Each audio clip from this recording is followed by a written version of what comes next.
Nesse vídeo eu vou trazer para vocês 10 casos em que você deve vender as suas ações e eu duvido muito que você conheça todos esses casos, então vamos ao vídeo. Salve, salve investidores! Como é que vocês estão? Sempre lembrando que antes de continuar você clica no botãozinho vermelho de inscrever-se para ajudar esse canal, tá bom? E esses 10 casos aqui, muitos deles eu tirei da obra do Peter Lynch e outros são os mais básicos, digamos assim, que a maioria dos investidores propagam aí, inclusive na internet. Dois pontos iniciais que eu gostaria de destacar a respeito da venda das ações. O primeiro deles é o seguinte: a venda é uma exceção, obviamente. Para acumulação patrimonial e aposentadoria com ações, fundos imobiliários, você precisa comprar ativos e vender é uma ideia que vai contra essa finalidade dos investimentos. Então, a venda é só em casos excepcionais. E outra premissa é que cada situação deve ser interpretada subjetivamente pelo investidor. Não é possível você colocar essas 10 situações aqui num robô e automatizar essas vendas. Dito isso, vamos à primeira situação. Primeiro caso, situação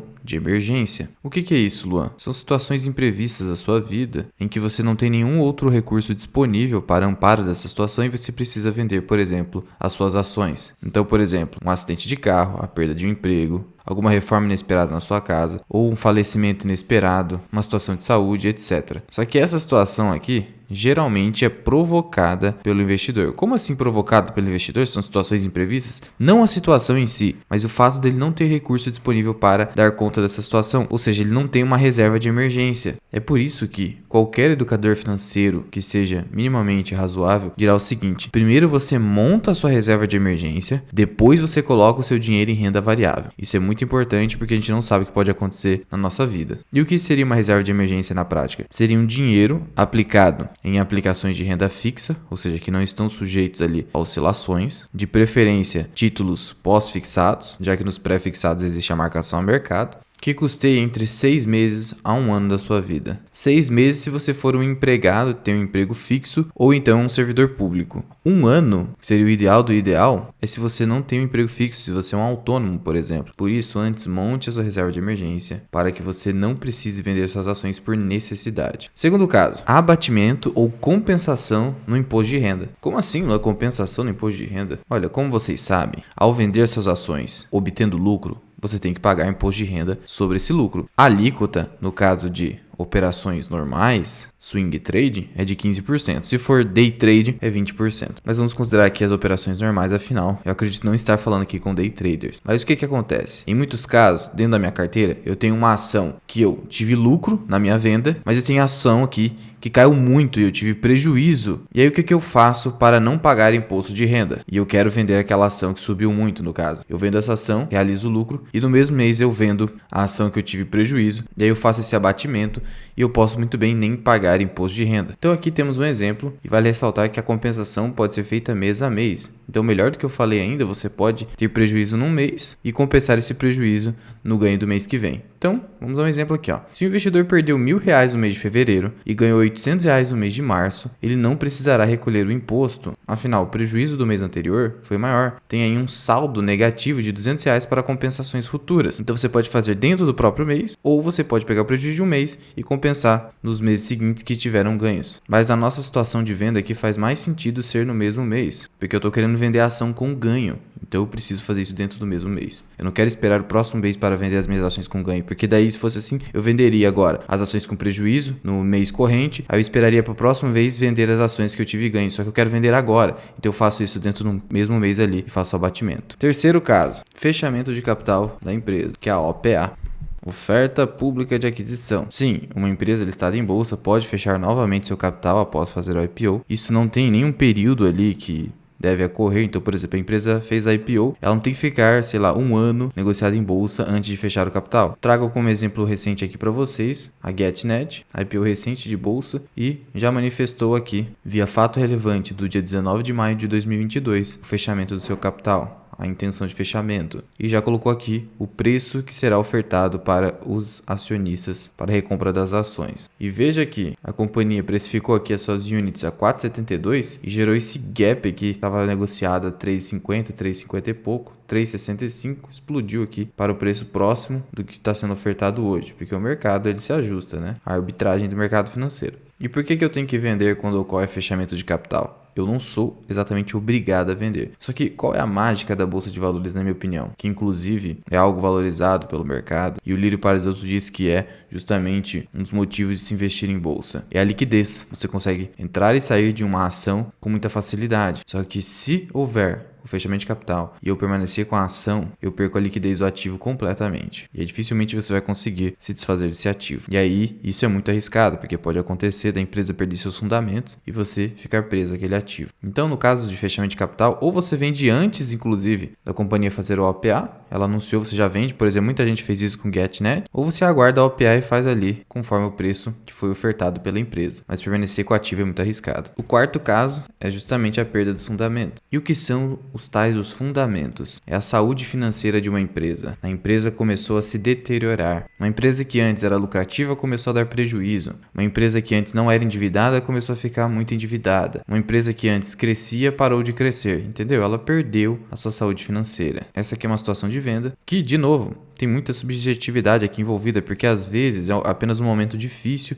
você não deve sair vendendo de uma vez, você que vai ter que avaliar se é o caso de vender ou não a empresa, se você se sente confortável de permanecer naquela companhia que está ali piorando naquele momento. E dentro dessa situação de perda dos fundamentos, você deve se questionar: qual foi o motivo que me fez comprar a ação? Eu espero que não tenha sido uma diquinha de YouTube, né? Porque daí você não tem nenhum fundamento sólido, como é que você vai saber? Então vamos supor, eu comprei porque tal pessoa recomendou ou tal casa de análise recomendou. Beleza. Mas se você não entende o fundamento por trás daquela recomendação de compra, e se aquela empresa, aquela casa de análise ou aquele youtuber de finanças não estiver vendendo a empresa e você quer vender porque você está vendo que a empresa está indo pro saco, e aí? Você não pode fazer isso. Por isso você tem que estudar bem antes de tomar uma decisão. E aí então, por exemplo, o que eu fiz, né? No meu caso, com Copasa. Eu não vendi todas as minhas ações de Copasa. Eu tinha 800 ações, vendi 400 ações. Por quê? A empresa parou de pagar dividendos, diminuiu seus resultados e fez várias provisões. Sem falar que está tomando algumas condenações da Arsai. Situações essas que a sua par de setor, que é a Sanepar, não está sofrendo nada. Sanepar continua com seus dividendos, por mais sejam demorados, mas continua. Sanepar está crescendo resultados, não está tendo nenhuma condenação dentro da agência reguladora. Então, isso me fez tirar 400 ações de Copasa e para continuar posicionado no setor de saneamento e colocar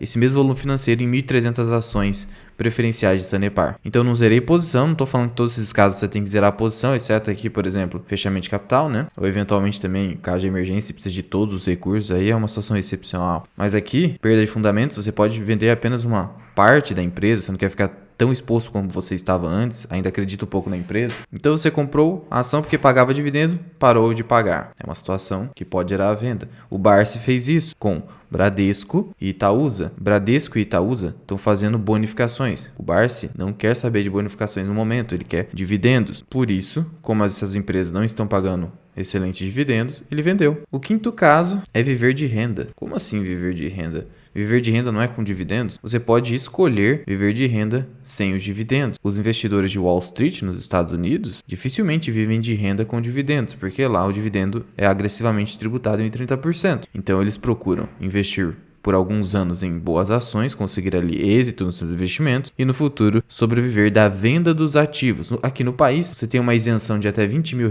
por mês no volume de vendas. Então, como é que funciona aqui no país? Se você vender até R$20 mil em ações num único mês, aqui apenas em ações, né? Você é isento de imposto de renda. Lembrando que não é o valor do ganho, mas o total da operação. E aí, se a venda foi de 19 mil e o ganho foi de 1.000, esse ganho é isento. Mas, se a venda foi de 21 mil e teve ganho, é tributável. Então, você tem que respeitar os R$20 mil por mês. Então, vamos supor que eu invista por 10 anos em ações de crescimento, ou outras ações ali, por exemplo, cíclicas que não estejam pagando tantos dividendos, ou seja, sua estratégia não seja foco em dividendos, mas crescimento. E aí você consegue chegar no patamar que você queria e você fala assim: agora eu quero viver de renda. E aí você vai começar a vender dentro do limite de isenção mensal ou trimestral, como tem o projeto agora no Congresso Nacional, que é 60 mil a cada trimestre, mas independentemente disso, você respeita o limite de isenção e vai fazendo vendas ali de ações para viver de renda. É uma estratégia, na minha opinião, mais difícil de ser executada. Os dividendos são mais assim sólidos, é dinheiro entrando de fato e você não precisa vender seu patrimônio, mas existem pessoas que preferem a estratégia sem dividendos. Não existe certo ou errado no mercado financeiro, existe o que faz sentido para o investidor. Sexto caso, e aqui já entramos bem na obra de Peter Lynch, que na minha opinião é o maior gestor que já existiu em Wall Street. E aí, essa sexta situação, ela envolve ações de crescimento lento. Como assim, Luan? Ações de crescimento lento. Os próximos casos aqui do vídeo vão envolver a classificação das ações dentro da bolsa e as situações ou subsituações que se encaixam a elas. Então, começando aqui por ações de crescimento lento, o que nós temos? Primeira subsituação, a empresa passou a perder participação de mercado por 2 anos seguidos, 2 anos ou mais, né? Ah, Luan, me dá uma ação de crescimento lento. Isso aqui, de novo, é subjetivo, mas eu entendo que uma dessas ações é a Klabin, uma companhia que tem mais de 120 anos de existência e já está num patamar ali que o crescimento dela já não é mais tão rápido, né? Já é um crescimento mais lento. Veja só, os lucros da companhia estão crescendo abaixo de 10% e as suas receitas abaixo de 20%. Digamos que uma empresa, por outro lado, de crescimento rápido, ela cresça mais de 20%, entre 20% e 30% ao ano em receitas e às vezes até mesmo em lucros. Então a Klabin não pode mais ser dita como uma empresa de crescimento rápido. Eu diria que é uma empresa de crescimento sim, mas um crescimento lento. Então, pegamos aqui o caso da Klabin. E aí você vai avaliar nos balanços da Klabin se ela está perdendo market share, né? Participação de mercado é o market share. E aí você vai ter que fazer essa avaliação como investidor. Daí mais um adendo, por isso que você não pode diversificar demais a sua carteira. Por quê? Como é que você vai acompanhar tudo isso aqui tendo uma carteira de 20, 30 ações? Salvo se você for um gestor profissional, aí você consegue fazer isso, mas como um pequeno investidor que não tem tempo de ficar dedicando exclusivamente ao mercado, você tem que ter no máximo 10, 12 ações ali e ainda pode ser difícil de você acompanhar todas as nuances e todos os eventos que impactam o setor e aquela empresa. Uma outra subsituação aqui, a empresa fica por anos sem desenvolver nada novo. Ou seja, a companhia que é de crescimento, ainda que lento, ela não está fazendo nada de novo, não está inovando em nada. Isso aqui pode ser um sinal de venda. Afinal, como que a empresa pode ser de crescimento, negocia múltiplos muitas vezes de crescimento, a Klabin negocia um PVP de quase 3 vezes o patrimônio líquido, como ela pode ter esses múltiplos muitas vezes um pouco mais esticados e não está inovando em nada. É perigoso, o mercado é dinâmico e empresas que ficam estagnadas tendem a ser consumidas por suas concorrentes. Não estou dizendo que é o caso da Klabin, só dei um exemplo de empresa de crescimento lento. E uma terceira subsituação, a empresa fez aquisições que priorizaram, a linguagem do Lynch, a sua atividade. Ou seja, a companhia, para crescer, ela está fazendo aquisições. Não está investindo muitas vezes no próprio negócio, adquirindo outras empresas menores, por exemplo, que estão em ascensão. Ou até mesmo empresas fora do setor, sem conexão com a empresa e está fazendo aquisições. Você tem que olhar se essas aquisições fazem sentido. Se forem aquisições que ao longo do tempo não estão trazendo retorno para a empresa e a empresa começou a reduzir lucratividade por causa dessa aquisição, começou a se endividar, aumentar custos fixos, despesas administrativas, você vai, agora talvez seja a hora de sair dessa empresa. E aí, sétimo caso, nós pulamos agora para subsituações envolvendo as ações confiáveis, ou seja, na linguagem norte-americana, as blue chips, que são aquelas empresas que dificilmente irão crescer, crescimento ultra lento, nem estão mais crescendo, são aquelas empresas que você escolhe para viver de dividendos, empresas do setor de seguros, empresas do setor bancário, empresas de telecomunicações, mas cuidado, nesse caso se encaixaria na minha visão apenas a Vivo, empresas muitas vezes de saneamento básico e empresas do setor elétrico. E um exemplo claro de ação confiável que nós temos na nossa bolsa é o Itaú. Veja só, o banco cresceu em receitas em apenas 2,26% nos últimos 5 anos e cresceu em lucros apenas 5%. Então você vê que é uma empresa que não cresce mais, uma taxa de crescimento bem pequena, de tal modo que é uma ação confiável. Por quê? Cresce pouco, mas é companhia que apenas dá lucro, não tem histórico de prejuízo, por isso uma ação confiável. E aí uma situação em que você venderia uma ação confiável é que ela ficou muito cara. Ora, vamos lá. O que justifica uma ação muitas vezes ser negociada a uma relação preço-lucro de 30, 40 vezes? Para o investidor que segue uma estratégia de growth investing, só faz sentido eu comprar empresas de múltiplos esticados se forem empresas de crescimento rápido, de muito crescimento. Não faz sentido eu pagar um PL alto por uma empresa que não cresce mais, como o Itaú vai crescer pouco. Então, a partir do momento que uma empresa confiável, já robusta, passa a negociar a múltiplos ultra esticados de valuation, talvez seja a hora de vender, porque não faz sentido eu pagar caro para uma empresa que já está grande. Então essa é a primeira subsituação. Segunda subsituação, as empresas do mesmo setor de qualidade similar ou às vezes até superior estão negociadas a múltiplos, principalmente de PL, mais descontado. E aí, então o que eu faço? Eu comparo, por exemplo, Itaú com Bradesco, com Santander, principalmente esses dois que são bancos privados, né? E verifico se há uma distorção muito grande de preço-lucro. E aí no caso, o que nós temos? Não vale colocar Banco do Brasil aqui, que é estatal, né? A gente tem que o PL aqui das empresas está muito parecido, de tal modo que nesse caso não há situação de venda. Mas vamos supor que Itaú estivesse com PL de 20 vezes lucro, Bradesco a 10 vezes lucro, Santander a 9 vezes lucro. Pô, você vai pagar por quê? Tudo isso em Itaú, por mais que você prefira a empresa. Esse é o ponto. Talvez se você está com o Itaú na carteira e ele negociado a um múltiplo tão alto assim, você já teve lucro, então compensa talvez você vender, realizar esse lucro e passar a comprar empresas de similar qualidade e do mesmo setor, Bradesco ou Santander, que estejam muito mais baratas. E uma terceira subsituação é que a empresa, ano após ano, tem deteriorado seus lucros e receitas. Então veja, não é porque a empresa é confiável, ela não vai pelo menos crescer um pouquinho ano após ano, afinal tem inflação. Agora, se a empresa não está conseguindo nem se reajustar pela inflação, caindo ano após ano, deteriorando receitas e lucros, lucro começa a cair, receita caindo, endividamento subindo, caixa sendo consumido, já é um sinal de alerta que talvez seja a hora de sair daquela empresa. Afinal, dividendo não é tudo, né? A empresa muitas vezes pode estar ali pagando ainda um bom dividendo, mas esse dividendo talvez não seja sustentável no longo prazo. E pode acontecer, por exemplo, como aconteceu com o Oi, pagava um excelente dividendo, mas você já sabe o final dessa história. A companhia saiu, por exemplo, em 2012 de mais de R$100, lá em 2008 estava cotada até mais de R$100, deteriorou-se simplesmente 99%. Oitavo caso, ação cíclica, por exemplo, no Brasil, as ações de commodity. E como diz o Peter Lynch, até mesmo o setor de armamentos, e nós temos aí a Taurus. E a primeira subsituação envolvendo uma ação cíclica seria o final do ciclo? Não, né? Dizer isso é tão inútil quanto o cara falar assim, qual o melhor momento de vender suas ações? Ah, cara, quando os juros começarem a subir, né? Ou então quando surgir uma recessão, pô, ajudou pra caramba, hein? O problema é que você não tem como saber quando isso vai acontecer, ninguém sabe. Tanto ninguém sabe. Eu vou te dar apenas um exemplo. No caso da Via Varejo, que perdeu o quê? Mais de 80% de valor de mercado nos últimos 12 meses. Casas de análise, por exemplo, Levante, estava ali recomendando compra de Via Varejo a R$14, R$12. Nossa, tá muito barato é? Mas aí então eles não conseguiram prever um aumento expressivo nos juros no país. E o que aconteceu? Simplesmente os clientes deles que compraram Via Varejo a R$14 estão chorando no banho. É complicado, não adianta vir com essa historinha de que eu vou prever determinados momentos macroeconômicos. Como diz o Peter Lynch, se você pudesse prever quando os juros começariam a cair ou subir, já teríamos muito mais bilionários no mundo. É a mesma situação.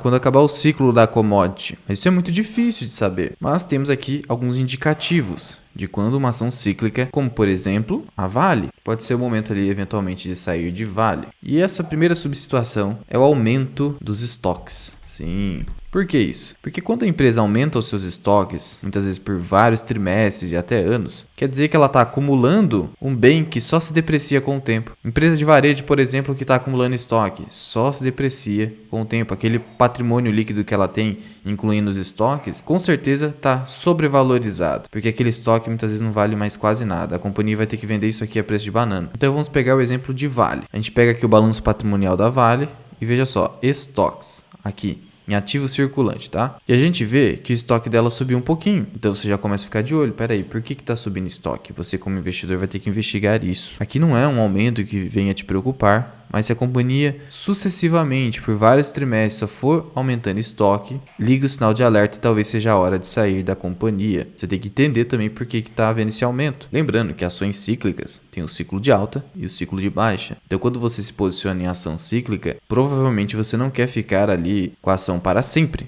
porque afinal você sabe que a ação vai cair muito novamente quando ocorrer o ciclo de baixa. Então uma segunda subsituação é quando ocorre queda vertiginosa no preço da commodity e queda também na sua demanda. E isso você vai ter que acompanhar se você quer investir em empresa de commodity. Veja, por exemplo, o caso da Vale. O minério de ferro, ele chegou ali no seu topo de $212 em julho de 2021. Simplesmente o preço despencou para $93 aqui em novembro de 2021. Foi um movimento muito rápido e começou a se recuperar aqui. Você como investidor de Vale precisaria estar monitorando ali o preço da commodity e verificando que o preço já estava ultra esticado, talvez fosse o caso não de vender tudo, mas vender uma parte para realizar esses lucros e conseguir recomprar aqui embaixo. E olha o que aconteceu com a cotação de Vale. Chegou a 112, né? Às vezes até 120 reais aqui, que aqui está ajustado, né, pelos dividendos, mas chegou a 120 e pá, derreteu para cá 40%. E quando que aconteceu isso aqui? Em julho também. Veja que a ação cíclica acompanha o preço da sua commodity. E também voltou o preço aqui a negociar aqui em cima. É claro que quem comprou o Vale aqui embaixo, né, 40, 50 reais, ficou tranquilo,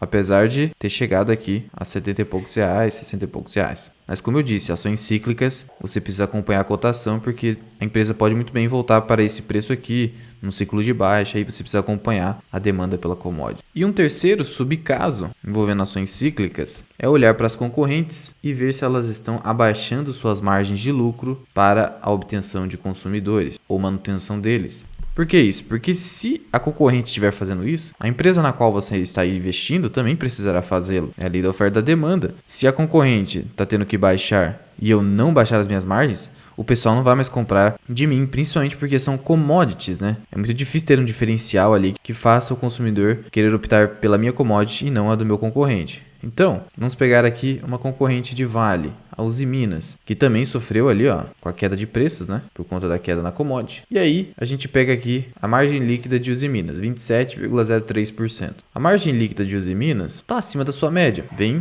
crescendo, né? Então, a princípio, ó, entre 2021 e 2022, não teve nenhum decréscimo aqui, houve acréscimo inclusive. Aí você pega e compara com Vale, a Vale também houve apenas um decréscimo pequeno. Isso significa que no caso de Vale e Usiminas aqui, não está havendo redução de margens pela concorrente que justifique essa subsituação. Então estaria de fora aqui. Mas é uma situação que você também de vez em quando tem que ficar de olho para ver se a empresa na qual você está investindo está perdendo mercado por estar ali mantendo um preço que a concorrente está diminuindo. E essa é uma situação que você não vai simplesmente trocar de empresa. Talvez seja um momento ruim ali do ciclo da commodity. Por que elas estão abaixando o preço? Porque muitas vezes a demanda pela commodity está caindo. Então talvez seja o caso de você sair desse ciclo e aguardar um novo movimento. Investir em empresa cíclica tem essa dificuldade. E aí, o nono caso, empresas de crescimento rápido, né? Eu falei empresa de crescimento lento, agora crescimento rápido. Ah, Luan, dá um exemplo de empresa de crescimento rápido. As empresas de tecnologia, como por exemplo, a Sinqia, né? Empresa de tecnologia e crescimento rápido. E aí, qual a primeira aqui subsituação? Ora, se o crescimento é rápido e a empresa não consegue crescer mais, ou o crescimento passou a ser lento, talvez não se justifique mais você continuar na empresa. E aí, se ela chegou num patamar que ela não consegue se expandir mais, ela vai ter que começar a distribuir muitos dividendos. E ela também não faz isso, só mais um motivo que reforça talvez a situação de venda. Vamos pegar o caso aqui de Sinqia mesmo. A companhia está crescendo bastante ainda. Cresceu em receita 33% e está crescendo em lucros 30%. Então, a empresa continua crescendo. Se você comprou ela por causa do crescimento rápido, ela continua crescendo rápido. Então, não seria talvez uma situação de venda. E a segunda subsituação, a ação é negociada com um PL 2 vezes maior que o seu crescimento, principalmente de lucros. Então, por exemplo, a companhia negocia uma PL de 30 vezes lucro, só que o seu crescimento é de 15 e no máximo 20. Esse é um indicativo de que a ação está muito cara. Não justifica o crescimento atual dela, o preço que ela está negociando. Então vamos de novo aqui olhar para a Sinqia. A Sinqia está crescendo 30% ao ano aqui e ela está com uma PL de 47. Ainda está tranquilo, né? Mas imagina só, a empresa cresce 30, que é o caso, ó, o crescimento de lucros aqui, e ela negocia uma PL de 60. Aí já ficou bem cara, né? Já ficou complicado. Agora vamos pegar aqui uma outra empresa que está claramente cara na minha opinião. Não estou fazendo recomendação, né? Mas olha os números dela aqui. A empresa de crescimento, a Raia Drogasil, ela está com uma PL de quase 50 vezes, 47 vezes lucro. Ela cresce 16% em receita, em lucro 9,9%, 10%. Na verdade, acaba sendo até uma empresa de crescimento lento que negocia uma PL de crescimento rápido. Uma empresa excessivamente cara, né? Então, eu indicaria também, no caso aqui dessa situação, a Raia Drogasil. Não tem carteira, também não acompanho muito, até porque ela não consegue ficar num bom preço, né? Mas é apenas para exemplificar aqui para vocês. E o 10º caso, temos a ação de recuperação ou em recuperação. Não só ações em recuperação judicial, mas qualquer ação que esteja se recuperando de um momento anterior muito ruim. Então, como exemplos, temos aí Cogna e Oi. A Oi é uma ação em recuperação judicial, a Cogna não, mas as duas estão em recuperação. E então, qual seria a primeira subsituação que você vende uma ação em recuperação? Quando ela se recupera. Por que quando ela se recupera? Porque quando ela se recuperou, significa que o mercado já avaliou isso já precificou toda essa recuperação e agora ela não é mais uma empresa de recuperação. Ela se tornou novamente ou uma empresa cíclica, uma empresa de dividendos, ou uma empresa de crescimento rápido ou lento. Ou seja, ela recuperou o patamar que ela era antes da fase de recuperação, concluiu seu turnaround e voltou a ser a empresa da classificação anterior. E aí, agora, se você estava colocando um percentual do seu dinheiro para investir em empresa de recuperação, essa empresa não é mais de recuperação. Aí talvez seja um momento de vendê-la. Até porque provavelmente nesse momento você já ganhou 100%, 200%. Então não faz sentido você comprar uma ação em recuperação. Segunda subsituação, a dívida da companhia volta a aumentar. Então a companhia estava conseguindo se recuperar, reduzindo a sua dívida, chega um momento em que ela volta a aumentar essa dívida. E aí, por exemplo, se a gente pegar aqui o endividamento líquido da Oi, quase 30 bilhões de reais. Aí a companhia cai para 26, 25, 22 bi. Aí em determinado momento, a companhia volta a aumentar e supera esse patamar de novo de 29, 30 bi. Aí significa que a companhia não está conseguindo se recuperar. Mesmo caso aqui da Cogna, cai para 3, 4. Aí depois de determinado momento ela volta a piorar e sobe para 7. Faz sentido manter a companhia se ela não está conseguindo se recuperar? Então, essa é uma situação. Terceira subsituação, uma PL inflada. Ora, a companhia é em recuperação. A PL dela muitas vezes está negativa, né? Como por exemplo o caso de Cogna e de Oi. Como que eu vou pagar, por exemplo, 20, 30 vezes lucro numa empresa em recuperação? Não dá, não faz o menor sentido. É uma situação de venda muito clara na minha opinião. E por fim, como elenca ali o Peter Lynch, quando os estoques dessa empresa estão crescendo a uma taxa de 2 vezes o crescimento de vendas da empresa. Então, enquanto, por exemplo, o estoque está crescendo 2, a venda está crescendo 1. Essa disparidade não faz sentido. Então, principalmente, por exemplo, empresa de varejo, você vai olhar ali o estoque da empresa, uma empresa de commodities, você olha o estoque, está crescendo 2 vezes o crescimento das vendas. Não dá. Isso aqui, no longo prazo, destrói a empresa que já está em recuperação e logo pode vir à falência ou ingressar numa recuperação judicial. É uma situação. Há ainda um caso mais polêmico, que é o rebalanceamento de carteira, mas eu não vou trazer ele aqui para vocês porque o rebalanceamento realmente é muito polêmico e, como diz o Peter Lynch, muitas vezes o rebalanceamento significa você regar as ervas daninhas da sua carteira e arrancar as flores. Por quê? Eu vou vender uma ação porque subiu muito. Então eu tô o quê? Arrancando as flores. Vou manter uma ação que está caindo muito. Eu estou regando a erva daninha. Ou seja, o rebalanceamento de carteira é muito complicado. Até porque, por exemplo, uma ação está subindo muito, mas o seu crescimento de lucros está acompanhando, os seus dividendos continuam altos, então por que eu vou vender?